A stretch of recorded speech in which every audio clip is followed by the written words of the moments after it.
Hello সবাইকে, সবার কি অবস্থা? আজকে আমরা বিটকয়েন নিয়ে একটু কথাবার্তা বলবো। বিটকয়েন বিষয়টা কি, আসলো কোত্থেকে, বিটকয়েন কিভাবে কিনে কি আমরা বড়লোক হয়ে যেতে পারবো নাকি, এই সুযোগ আসলে আছে নাকি, বিটকয়েন কি একটা রিলায়েবল ইনভেস্টমেন্ট নাকি, এবং ইনভেস্টমেন্ট যদি হয় তাহলে কিভাবে ইনভেস্ট করে আমরা বড়লোক হইতে পারি, সব কিছু নিয়ে আমরা কথা বলার চেষ্টা করবো আজকের ভিডিওতে। ওয়েলকাম।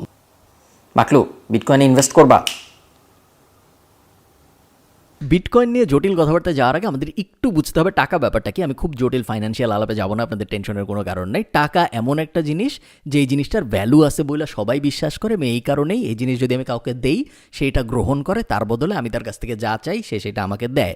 সহজ এক্সাম্পল, আমি দোকানে গেলাম কারণ বাজারে তরমুজ কিনতে। আমি তরমুজ কেনার জন্য দোকানদারকে 50 টাকা দিলাম। দোকানদার আমার কাছ থেকে 50 টাকাটা নিল কারণ সে বিশ্বাস করে এই 50 টাকাটার ভ্যালু আছে, এবং সে আমাকে তরমুজটা দিল কারণ আমি বিশ্বাস করি তরমুজটার ভ্যালু আছে। সো সে আমাকে ভ্যালু আছে এরকম একটা জিনিস দিল, তার বদলে আমি তাকে ভ্যালু আছে এরকম একটা জিনিস দিলাম। এই যে ভ্যালু এক্সচেঞ্জ করার ব্যাপারটা, এই ব্যাপারটা বোঝা আমাদের খুব জরুরি বিটকয়েনের খুব ডিটেইল আলাপে যাওয়ার আগে, কারণ এতে আমাদের পুরো ব্যাপারটা অনেক সহজ হয়ে আসবে। এক সময় এই ভ্যালু এক্সচেঞ্জটা করা হইতো সোনা রূপা এই ধরনের মুদ্রা দিয়ে, কারণ টাকা তো খুব বেশি দিন হয়েছে আবিষ্কার হয়েছে এরকম না। তো আমি আপনার কাছ থেকে ঘোড়া কিনবো, আমি আপনাকে যা বলতাম যে আপনার কাছে একটা ঘোড়া আছে, খুব ভালো ব্যাপার, আমার কাছে 20 রৌপ্য মুদ্রা আছে বা 20 স্বর্ণ মুদ্রা আছে, আমি এটা আপনাকে দিচ্ছি, তার বদলে আপনার ঘোড়াটা আমাকে দিয়ে দেন। আপনি আপনার ঘোড়া আমাকে দিয়ে দিতেন। সেম লজিক, তার কারণ আপনি বিশ্বাস করেন ওই 20 রৌপ্য মুদ্রা বা ওই 20 স্বর্ণ মুদ্রার ভ্যালু আছে, এবং ওই 20 রৌপ্য মুদ্রা যে আপনি আমার কাছ থেকে পাইলেন, এটা নিয়ে আবার আপনি যে দোকান থেকে চাল কিনতে পারেন বা অন্য আরেকজনের কাছ থেকে বাড়ি কিনতে পারেন বা আরও সুন্দর ঘোড়া কিনতে পারেন। আপনি কি কিনবেন এটা তার আমি জানি না, এটা আপনার ইচ্ছা, বাট বেসিক্যালি আপনি চাইলে এই সেম ভ্যালুটা আবার অন্য আরেকজনের কাছ থেকে এক্সট্র্যাক্ট করতে পারেন, কারণ পুরা সমাজ এটা অ্যাকসেপ্ট করেছে যে এই সোনার বা এই রূপার ভ্যালু আছে। ঠিক যেভাবে এখন সমাজ পুরোটা অ্যাকসেপ্ট করেছে যে টাকা জিনিসটার ভ্যালু আছে। ভ্যালু ব্যাপারটা বোঝা বেশ জরুরি। তো এই সোনা রূপা পরিবহনের তো বেশ ঝামেলা। আমি ধরেন ঘোড়া কিনতে গেলে তা হয় আমার 20 রৌপ্য মুদ্রা দিয়ে হয়ে গেল, কিন্তু আমি যদি একটা জাহাজ কিনতে যাই আমার হয়তো 50,000 রৌপ্য মুদ্রা লাগবে বা আমার 30,000 স্বর্ণ মুদ্রা লাগবে, আমি জানি না কত লাগবে, বাট অনেক লাগবে। এখন এত স্বর্ণ মুদ্রা রৌপ্য মুদ্রা আমি পরিবহন করব কিভাবে, জোগাড় করব কিভাবে? অনেক মানুষের কাছে হয়তো আছে, তাদের কাছ থেকে নিব, পুরো জিনিসটা ব্যাগের মধ্যে ভরবো, নিয়ে যাব, সব বিশাল জটিল ব্যাপার। এটা একটা বড় সমস্যা ছিল স্বর্ণ এবং রৌপ্য বা এই হার্ড অ্যাসেটের মাধ্যমে আদান প্রদানের ক্ষেত্রে। এই কারণে মানুষ যেটা ঠিক করলো, খুব সিম্পল সলিউশন, আমার যত সোনা আছে আমি সব একটা জায়গায় যেয়ে রেখে আসবো, তার বদলে ওই জায়গা থেকে আমি একটা কাগজ নিব, ওই কাগজে লেখা থাকবে যে খালিদ ফারহানের এতগুলা স্বর্ণ মুদ্রা আছে। ওই কাগজটা আমি বিনিময় করব অন্য মানুষদের সাথে। তো আমি যখন ঘোড়া কিনতে যাব আমি অ্যাকচুয়াল সোনা দিব না, আমি ওনাকে কাগজ দিব, যেই কাগজটার মূল্য একটা স্বর্ণ মুদ্রা। কারণ স্বর্ণ মুদ্রা ক্যারি করা বা পরিবহন করা ঝামেলা, কাগজ ক্যারি করা খুব সহজ কাজ। এবং যে এটা রিসিভ করতেছে সেও কাগজের মধ্যে লেখা দেখলো যে হ্যাঁ খালিদ ফারহানের একটা স্বর্ণ মুদ্রা আছে, এটা কথার কথা, বা এই কাগজটার মূল্য 1 স্বর্ণ মুদ্রা, এরকম একটা কথা মনে করেন লেখা আছে, এবং সে সেটা বিশ্বাস করে এই কাগজটা নিল, তার বদলে সে আমাকে তার ঘোড়া দিয়ে দিল, এবং এই কাগজ নিয়ে সে এখন যা খুশি করতে পারে। এবং তার যদি ইচ্ছা করে সে এই কাগজ ওই জায়গায়, যে জায়গায় আমি প্রথমে স্বর্ণমুদ্রাগুলো রেখে আসছিলাম, ওই জায়গায় এই কাগজটা নিয়ে যেতে পারে, এবং এই কাগজের বাহককে এই জায়গাটা স্বর্ণমুদ্রা দিয়ে দিতে বাধ্য। এই যে এই ব্যাপারটা, এই পুরো ব্যাপারটাকে বলা হয় গোল্ড স্ট্যান্ডার্ড। তার মানে হলো আমি আসলে বিনিময় করতেছি স্বর্ণমুদ্রা বা সোনা, কিন্তু আমি এটা করতেছি টাকা দিয়ে। অ্যাকচুয়াল সোনা আমি এক জায়গায় রেখে দিয়েছি ব্যাংক, ওই ব্যাংক আমার হয়ে স্বর্ণমুদ্রা রেখে দিচ্ছে, তার বদলে আমাকে সার্টিফিকেট দিচ্ছে বিভিন্ন, যে সার্টিফিকেটে লেখা যে এই সার্টিফিকেটটার মূল্য এত স্বর্ণ মুদ্রা পরিমাণ, এবং ওটা দিয়ে আমি আদান প্রদান করছি, বাট সোনার জায়গায় রাখা আছে। এই জিনিস চলতে থাকে অনেক দিন, পুরো পৃথিবী মোটামুটি গোল্ড স্ট্যান্ডার্ডে চলে আসে, এবং পুরো পৃথিবী গোল্ড স্ট্যান্ডার্ড মোটামুটি ওয়াইডলি অ্যাকসেপ্ট করে নেয়, সবাই এই সিস্টেম মেনে নেয়, কারণ এই সিস্টেম আগের যে সিস্টেম ছিল সোনার উপর রিলেটেড পরিবহনের, তার থেকে অনেক অনেক সহজ। বাট আস্তে আস্তে গোল্ড স্ট্যান্ডার্ডের বিভিন্ন সমস্যা দেখা যাওয়া শুরু হয়। আমেরিকায় গোল্ড স্ট্যান্ডার্ড মেনে লেনদেন হয় 1933 সাল পর্যন্ত, আর ব্রিটেনে 1931 সাল পর্যন্ত গোল্ড স্ট্যান্ডার্ড মেনে লেনদেন হয়, এবং তারপর ব্রিটেন বলে যে আমি আর গোল্ড স্ট্যান্ডার্ডে থাকবো না, তার কিছুদিন পরে আমেরিকাও বলে যে আমি আর গোল্ড স্ট্যান্ডার্ডে থাকবো না। এখন আমি যে গোল্ড স্ট্যান্ডার্ডে থাকবো না, এই কথাটার মানে আসলে কি আপনি যদি চিন্তা করেন, এর মানে হইল আমি যদি এখন টাকা ছাপাই বা আমি এই যে কাগজ যে দিব মানুষকে, এই কাগজ মানুষকে দেওয়ার জন্য আমার ব্যাংকে সমপরিমাণ স্বর্ণমুদ্রা থাকাটা জরুরি না। আমি এমনিই কাগজ দিয়ে দিতে পারবো এখন থেকে,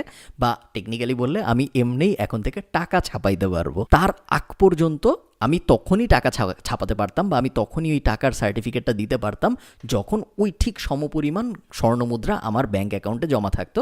বাট এই যে এই সময়টায় যখন সবাই ঠিক করলো যে আমি এখন আর গোল্ড স্ট্যান্ডার্ডে থাকবো না, এটা একটা বড় সুইচ। তার কারণ এই সময় পুরা পৃথিবী আসলে বুঝতে পারলো যে হেই, আমার এখন আর গোল্ড স্ট্যান্ডার্ড ফলো করার দরকার নেই, আমি চাইলেই আরও টাকা ছাপাইতে পারি, আমি চাইলেই আরও টাকা প্রিন্ট করে মানুষের মধ্যে ডিস্ট্রিবিউট করে দিতে পারি। তো এখন প্রশ্ন যেটা আসবে, খুব কমন প্রশ্ন, যে টাকার ভ্যালু এতদিন পর্যন্ত ছিল আমরা জানতাম। আমি যে তরমুজ বিক্রেতা বা ঘোড়া বিক্রেতাকে জিনিসটা দিচ্ছিলাম এবং উনি যেটা গ্রহণ করতেছিল তার কারণ উনি জানতো যে চাইলেই আমি ওটা যে গোল্ড বানায় ফেলতে পারি, ব্যাংকে যে ওই কাগজটা দেখাইলেই আমাকে আমার গোল্ড দিয়ে দিবে। এটা তারা সবাই জানতো এবং এই কারণেই তারা এটা স্বাচ্ছন্দ্যে নিচ্ছিল এবং তার বদলে আমি যা চাচ্ছিলাম তা আমাকে দিয়ে দিচ্ছিল। এখন যেহেতু সবাই ডিসাইড করলো যে আমরা এখন আর গোল্ড স্ট্যান্ডার্ড ফলো করব না, তাহলে প্রশ্ন আসতে পারে যে যদি গোল্ড স্ট্যান্ডার্ড ফলো না করি তাহলে আমি কেন বিশ্বাস করবো এই কাগজের কোনো ভ্যালু আছে? এই কাগজটা চাইলে যে কেউই বানায় ফেলতে পারে। এই জায়গায় ফিয়াট কারেন্সি সিস্টেমটার জন্ম। সরকার বা ফেডারেল রিজার্ভ এসে বলল যে তোমাদের কোনো চিন্তা করার কারণ নাই, সোনার উপর ডিপেন্ড করতেছি না, দ্যাটস ফাইন, বাট আমি সরকার হিসেবে, গভর্নমেন্ট হিসেবে বা সরকারি বড় ব্যাংক হিসেবে, বাংলাদেশ ব্যাংক, ফেডারেল রিজার্ভ যেটাই বলেন, ওই হিসাবে দায়িত্ব নিয়ে বলছি যে এই যে কাগজ আমি সাপ্লাই করতেছি এই জিনিসের ভ্যালু আছে, তোমাদের কোনো টেনশন করার কারণ নাই, পুরা দেশের সবাই এই জিনিসটাকে বিশ্বাস করতে পারো। তো এখন আপনি চিন্তা করেন এই যে ফেডারেল রিজার্ভ বাই ব্যাংক বলতেছে যে তোমরা বিশ্বাস করতে পারো, এটা তো ওরা বলতেছে, বাট টেকনিক্যালি আমি চাইলে আজকে আমি একটা নতুন কারেন্সি শুরু করতে পারি। আমি ধরেন একটা কাগজের মধ্যে লিখলাম এই কাগজের দাম এত টাকা এবং তারপর আমি এটা ডিস্ট্রিবিউট করা শুরু করে দিতে পারি। আমার শুধু একটা প্রবলেম সলভ করতে হবে, সেটা হলো আমার বাকি পৃথিবীকে মানাইতে হবে যে এই কাগজটার ভ্যালু আছে বা এই ধরনের কাগজের ভ্যালু আছে। ধরেন আমি যদি এটা মানাই ফেলতে পারি, আমি এটা ভেঙে বোঝাচ্ছি কারণ এই ব্যাপারটা বোঝা আসলে খুব জরুরি। আমি যদি আমার কাগজের ভ্যালু আছে বা আমি যেই কাগজ ছাপাই এটার ভ্যালু আছে এটা এস্টাবলিশ করতে পারি এবং ওই তরমুজ বিক্রেতা যদি এই কাগজও গ্রহণ করে, তরমুজ বিক্রেতা কখন ওই কাগজটা গ্রহণ করবে? যখন তরমুজ বিক্রেতা জানবে যে এই খালিদ ফারহান যে কাগজটা ছাপাইছে এই কাগজটা যদি আমি গ্রহণ করি আমার তরমুজ বিক্রির সময়, তাহলে এই কাগজটা দিয়ে আমি আবার পরে অন্যান্য জিনিস কিনতে পারবো। আমার যখন পরে চাল দরকার হবে আমি আবার এই কাগজ দিয়ে আরেকজনের কাছ থেকে চাল কিনতে পারবো। তো সবার গ্রহণ করতে হবে এই কাগজটা। সবাই যদি গ্রহণ করে তাহলে কিন্তু আমার আর বাংলাদেশ ব্যাংকের মধ্যে তেমন কোনো পার্থক্য নাই, কারণ বাংলাদেশ ব্যাংকের টাকাও গোল্ড দ্বারা ব্যাগড না, আমার টাকাও গোল্ড দ্বারা ব্যাগড না। বাংলাদেশ ব্যাংক বলতেছে বিশ্বাস করতে, বা ফেডারেল ব্যাংক রিজার্ভ বলতেছে, বা পৃথিবীর যে কোনো গভর্নমেন্ট বলতেছে তাদের কারেন্সিতে বিশ্বাস করতে, এই জন্য তাদের কারেন্সিতে মানুষ বিশ্বাস করতেছে। বাট টেকনিক্যালি এই বলাটার বাইরে বা এই বিশ্বাসটার বাইরে ওই কারেন্সির আর কোনো শক্ত ভিত নাই, যার কারণে আপনার বিশ্বাস করতেই হবে যে এই কারেন্সিরই ভ্যালু আছে। আচ্ছা, বাই দ্য ওয়ে, ভিডিও কি বেশি টেকনিক্যাল হয়ে যাচ্ছে? এই ভিডিওটা আমার মনে হচ্ছে একটু টেকনিক্যাল হয়ে যাচ্ছে। আপনারা একটু আমাকে কমেন্টে জানাবেন আপনাদের যদি বুঝতে কষ্ট হয়। আমি চেষ্টা করছি যত পারা যায় সহজ করে বোঝাতে, বাট তারপরে একটু ঝামেলা হয়ে যেতে পারে যেহেতু ভিডিওটা একটু টেকনিক্যাল। ভিডিওটা অবশ্যই একটা লাইক দেবেন এবং এই চ্যানেলটা সাবস্ক্রাইব করবেন। তো আমরা মূল প্রবলেমটা আসলে কি আপনি বুঝতে পেরেছেন? মূল প্রবলেমটা হলো টাকা যে কেউ ছাপাইতে পারে, বাট টাকা ছাপানোর পরে বাকি পৃথিবীকে আমার বিশ্বাস করাইতে হবে যে এই টাকাটার ভ্যালু আছে। যদি আমি এটা বিশ্বাস করাইতে পারি তাইলেই আর কোনো সমস্যা নেই, তাইলেই আমি আমার কারেন্সিকেই দুনিয়ার মেইন কারেন্সি বা দেশের মেইন কারেন্সি হিসেবে চালাই দিতে পারবো, কোনো প্রবলেম নাই। 2009 সালে সাতোশি নাকামোটো নামে একজন বা একদল মানুষ, কেউ জানে না এটা একজন মানুষ নাকি একদল মানুষ, ছেলে নামে কেউ জানে না সাতোশি নাকামোটো আসলে কে, সে একটা হোয়াইট পেপার পাবলিশ করে একটা ফোরামে এবং এই হোয়াইট পেপারে সে বলে যে আমরা একটা ডিজিটাল কারেন্সি লঞ্চ করছি। এই কারেন্সিটা হবে ডিসেন্ট্রালাইজড। সেন্ট্রালাইজড মানে হলো একজনের কাছে সব ক্ষমতা, ডিসেন্ট্রালাইজড মানে হলো অনেক মানুষের কাছে ক্ষমতা। সো কেউ একা কোনো বড় ডিসিশন নিয়ে কোনো চেঞ্জ করে ফেলতে পারে না। সো এই কারেন্সিটা হবে ডিসেন্ট্রালাইজড। এই কারেন্সিটা দাঁড়ায় থাকবে ব্লক চেইন প্রযুক্তির ওপরে। ব্লক চেইন আর বিটকয়েন কিন্তু আলাদা জিনিস। ব্লক চেইন একটা টেকনোলজি, যে টেকনোলজিটা পাবলিক লেজারের উপর ভিত্তি করে জন্মানো। ব্লক চেইন নিয়ে আমি এখন এত কথাবার্তা বলছি না, বাট আপনারা চাইলে আমি ব্লক চেইন নিয়ে আলাদা একটা ভিডিও বানানোর চেষ্টা করব। ব্লক চেইন টেকনোলজিটা ব্যবহার করে বিটকয়েন নামক এই কারেন্সিটা সাতোশি নাকামোটো নামে এই গ্রুপ বা একজন মানুষ তারা লঞ্চ করে এবং এই হোয়াইট পেপারটা পৃথিবীর জন্য পাবলিশ করে দেয় 2009 সালে। স্বর্ণ আর রূপার সাথে বিটকয়েনের অনেকগুলা মিল শুরুতেই মানুষ দেখতে পারে। সোনা আর রূপার সাপ্লাই লিমিটেড, এটা একটা বড় কারণ ছিল যেই কারণে অনেক অনেক আগে পৃথিবীর শুরুর দিকে মানুষ সোনা আর রূপাকে বিনিময়ের মাধ্যম হিসেবে গ্রহণ করেছিল এবং পরে যখন গোল্ড স্ট্যান্ডার্ডে আসে 1933 সাল পর্যন্ত, তখনও মানুষ গোল্ড স্ট্যান্ডার্ডকেই মেনেছে এতদিন পর্যন্ত এসে একদম শুরুর থেকে, কারণ সোনা রূপা এগুলার সাপ্লাই ফাইনাইট, এগুলো একটা নির্দিষ্ট পরিমাণেই আছে পৃথিবীতে। বিটকয়েন একটা নির্দিষ্ট পরিমাণেই আছে পৃথিবী। বিটকয়েনের সাথে সোনা রূপার এই ধরনের মিল থাকার কারণে অনেকে বলে বিটকয়েনের নাম হলো ডিজিটাল গোল্ড।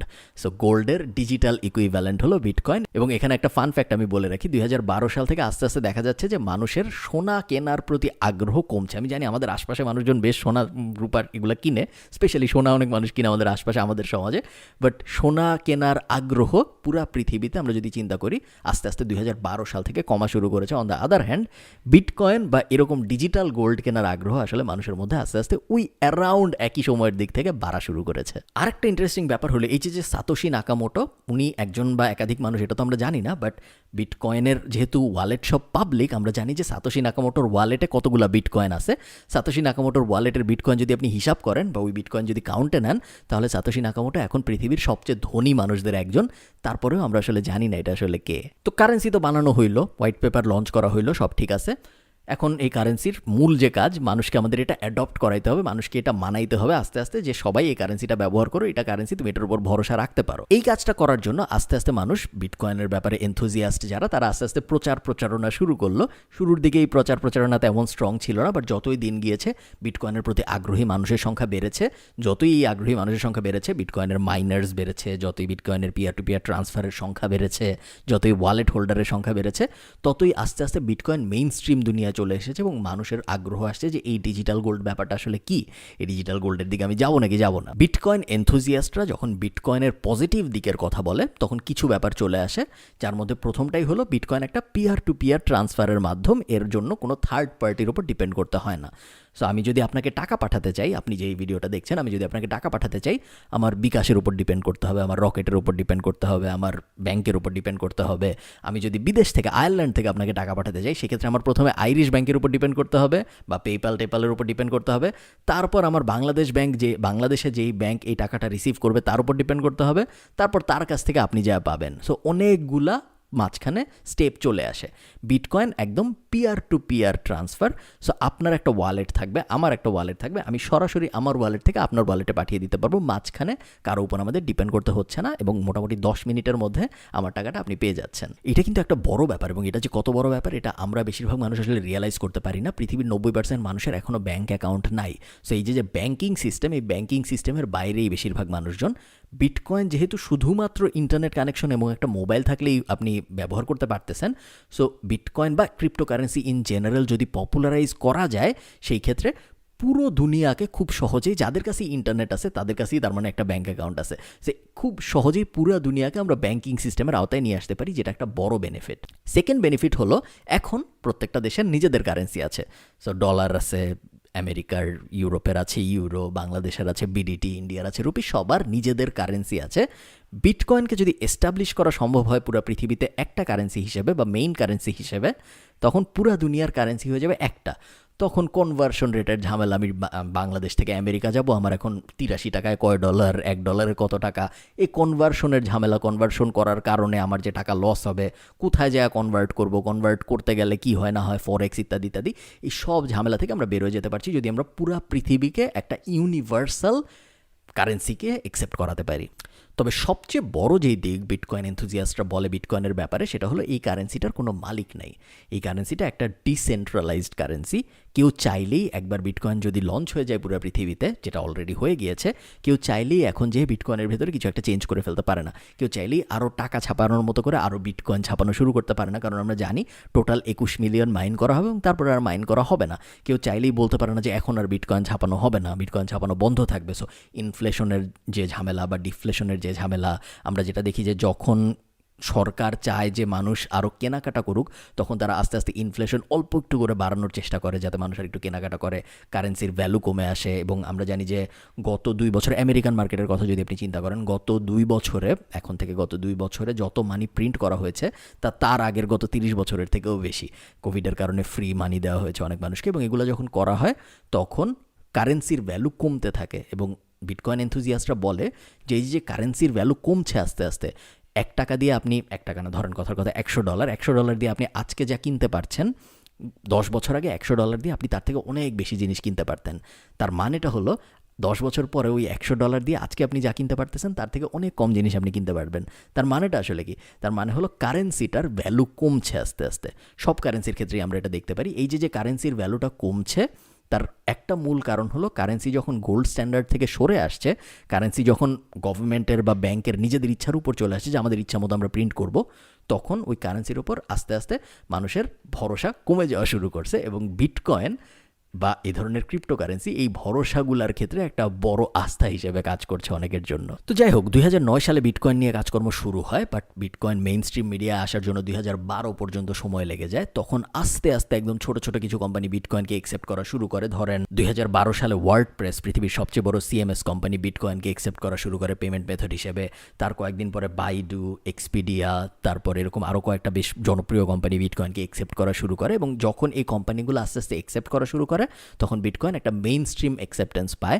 মেইন স্ট্রিমের মানুষজন বোঝা শুরু করে যে না, এরকম একটা ডিজিটাল কারেন্সি আছে যে এটাকেও বিশ্বাস করা যায়। এবং আস্তে আস্তে ওই যে কারেন্সির যে মূল কনসেপ্ট, সবাইকে বিশ্বাস করতে হবে, আস্তে আস্তে বিশ্বাস করছে এটাই যে কারেন্সি, এই সংখ্যা, এই ধরনের মানুষের সংখ্যা আস্তে আস্তে বাড়া শুরু করে। 2010 সালে যে এক বিটকয়েনের দাম ছিল 8 সেন্ট, সেইটা আজকে এসে একটা বিটকয়েনের দাম প্রায় $35,000 মতো। ভয়াবহ ধরনের জাম্প, এবং কোনো অ্যাসেট ক্লাসের এত বড় জাম্প ইতিহাসে কখনো হয় নাই বিটকয়েনের যেটা হয়েছে। পিয়ার টু পিয়ার ট্রান্সফারের যে পজিটিভ ব্যাপারটা আমি একটু আগে বলছিলাম, যে আমি আপনাকে সরাসরি টাকা পাঠিয়ে দিতে পারবো, কোনো মধ্যস্থতাকারীর দরকার হবে না, এটা একটা পজিটিভ ব্যাপার। বাট এটা একটা ভয়াবহ ধরনের নেগেটিভ ব্যাপারও হতে পারে।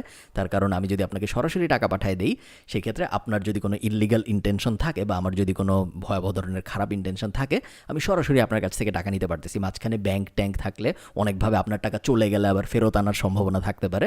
যখন আপনি সরাসরি একজন আরেকজনকে টাকা পাঠাচ্ছেন, এই টাকা আর কোনোদিনও ফেরত আনার সম্ভাবনা নাই। এই কারণে হ্যাকার বলেন, খারাপ কাজ যত হচ্ছে দুনিয়ায় বলেন, মোটামুটি অপরাধ জগতের মানুষদের মধ্যে বিটকয়েন এখন সবচেয়ে পপুলার ব্যাপার, বা ক্রিপ্টোকারেন্সি ইন জেনারেল সবচেয়ে পপুলার। তার কারণ ক্রিপ্টোকারেন্সির মাধ্যমে যদি লেনদেন হয়, পিয়ার টু পিয়ার লেনদেন হচ্ছে, এটা একটা বড় ব্যাপার। ইররিভার্সেবল, একবার পাঠিয়ে দিলে আর ফেরত আনার কোনো সুযোগ নেই, এটা একটা বড় ব্যাপার। এবং ট্রেস করাটা খুব কষ্টকর। নর্মাল ব্যাঙ্ক অ্যাকাউন্ট খোলার সময় তো আপনি আপনার নাম, আপনার বাবার নাম, মার নাম সব কিছু দিয়ে ব্যাঙ্ক অ্যাকাউন্ট খুলছেন। সো কে টাকা পাইছে, কে টাকা পাঠাইছে, এগুলো বের করাটা খুব সহজ। বিটকয়েনে যখন, যেহেতু আমরা ওয়ালেট খুলেই ট্রানজ্যাকশনগুলো করি, ওয়ালেট খোলার সময় কোনো ইনফরমেশনই দিতে হয় না আসলে। ক্রোম এক্সটেনশন খুলে ফেললেই হয়, বা ক্রোম এক্সটেনশন অনেক সময় লাগে না, অন্য অনেকভাবে ওয়ালেট খোলা যাইতে পারে। তো এই কারণে যেহেতু কোনো ইনফরমেশন কেওয়াইসি ফর্ম টর্ম ফিল আপ করে আমি ওয়ালেট খুলছি না, এই কারণে আমি যখন বিটকয়েন নিচ্ছি বা পাঠাচ্ছি, কে পাঠাচ্ছে, ওয়ালেটগুলো আমি দেখতে পাচ্ছি, কোন অ্যাকাউন্ট থেকে কোন অ্যাকাউন্টে যাচ্ছে এগুলো দেখা যায়। বাট ওই অ্যাকাউন্টের মালিক আসলে কে, এটা বের করাটা খুব কষ্টকর, যেটা বিটকয়েনের আরেকটা ভয়াবহ ধরনের নেগেটিভ ব্যাপার। তবে এত প্রবলেমের পরেও বিটকয়েন এখন আস্তে আস্তে একটা হাউসহোল্ড নেম হয়ে যাচ্ছে। হাউসহোল্ড নেম বলতে আমি বোঝাচ্ছি, বিটকয়েন কি এটা বেশি মানুষ আরও জানা শুরু করছে। যার মানে হলো, সাতোশি নাকামোটো 2009 সালে যেটা চেয়েছিল, যে যত বেশি মানুষ বিটকয়েনের ব্যাপারে জানবে, তত বেশিই তো মানুষ এটা একসেপ্ট করবে, এবং সবাই যখন একসেপ্ট করবে তখন এটা আসলে একটা মূল কারেন্সি হয়ে যাবে। সবাই, পুরো পৃথিবী এখন এটা একসেপ্ট করে নাই অবশ্যই, তবে এই একসেপ্ট করা মানুষের সংখ্যা নিয়মিতই বাড়ছে। প্রত্যেক বছরই আমরা দেখছি আগের বছরের বিটকয়েনের যত পপুলারিটি ছিল, এখন তার পপুলারিটি আরও বেশি। এবং বিভিন্ন company, Tesla for example, Elon মাস্কের টেসলা এই বছরের শুরুতে অ্যানাউন্স করে যে এখন থেকে আপনি যদি গাড়ি কিনতে চান, আপনি চাইলে বিটকয়েন দিয়ে পেমেন্ট করতে পারবেন। তার কিছুদিন পর টেসলা আবার বলে যে না, আমরা এখন আর বিটকয়েনের মাধ্যমে গাড়ির পেমেন্ট নিব না। তার কারণ এনভায়রনমেন্টাল কনসার্ন আছে। আপনি যখন বিটকয়েন প্রডিউস করেন, তখন আপনার মাইনিংয়ের মাধ্যমে বিটকয়েন বানাতে হয়, কমপ্লেক্স অ্যালগোরিদম সলভ করে আপনার কম্পিউটার, এবং এর মাধ্যমে বিটকয়েন মাইন হয়। তো এই মাইন করার ব্যাপারটার জন্য চায়নায় বা আইসল্যান্ডে যেসব জায়গায় কারেন্ট ইলেকট্রিসিটির মূল্য সস্তা, সেই সব জায়গায় বড় বড় মাইনিং সেন্টার আছে, যেমন হাজারের পর হাজার একর জমি, এবং ওই সব জমিতে মাইনিং হচ্ছে, টানা কম্পিউটারের পর কম্পিউটার বসানো, টানা মাইনিং করে যাচ্ছে সবাই। এবং এতে এনভায়রনমেন্টের অনেক ক্ষতি হয় বলে অনেকে মনে করে, যেটা একটা বড় নেগেটিভ দিক বিটকয়েনের। এবং এই কারণে সবাই এখন পুশ করছে কিভাবে বিটকয়েনকে একটা গ্রিন বিটকয়েন বানানো যায়, যে এথিক্যালি মাইন করা হবে, আনএথিক্যালি পরিবেশের ক্ষতি করে বিটকয়েন মাইন করা হবে না। এবং অনেকেই বলছে যদি এটা করা সম্ভব হয়, সেই ক্ষেত্রে বিটকয়েন খুব সহজেই নেক্সট স্টেপে চলে যেতে পারবে। সব কথার শেষ কথা, বিটকয়েনে কি আপনার ইনভেস্ট করা উচিত? যে কোনো জিনিস, যেই জিনিস আপনাকে কুইকলি বড়লোক হওয়ার লোভ দেখাবে, সেই জিনিসে আপনার ইনভেস্ট করা উচিত না। বিটকয়েন সহ সব ধরনের ক্রিপ্টোকারেন্সি বাংলাদেশে এখন পর্যন্ত ইললিগাল, সো এইসব জিনিসে আপনি চাইলেও ইনভেস্ট করতে পারবেন না। যখন বাংলাদেশে লিগাল হবে, কোনো না কোনো সময় লিগাল হবে, আমি মোটামুটি শিওর, যখন লিগাল হবে তখন আমি আপনাদের রেকমেন্ড করব, ইনভেস্ট যদি করেন, আপনার নেটওয়ার্থের 1% বা 2%-এর বেশি কখনোই এ ধরনের রিস্ক ইনভেস্টমেন্টে না দিতে। যখনই আপনি কোনো ইনভেস্টমেন্ট করবেন, সবসময় মাথায় রাখবেন যে রিস্ক ভার্সেস রেওয়ার্ড অ্যানালাইসিসটা কখনোই ভুলে যাওয়া যাবে না। যখনই লোভ আপনার লজিককে টেক ওভার করবে, বিটকয়েনে মানুষ আসলে কেন ইনভেস্ট করে? তারা কি পিয়ার টু পিয়ার, বা তারা কি ব্লক চেইন, বা তারা কি ক্রিপ্টো জগতের কোনো কিছুতে আগ্রহী? না, তারা বড় লোক হইতে আগ্রহী খুব তাড়াতাড়ি।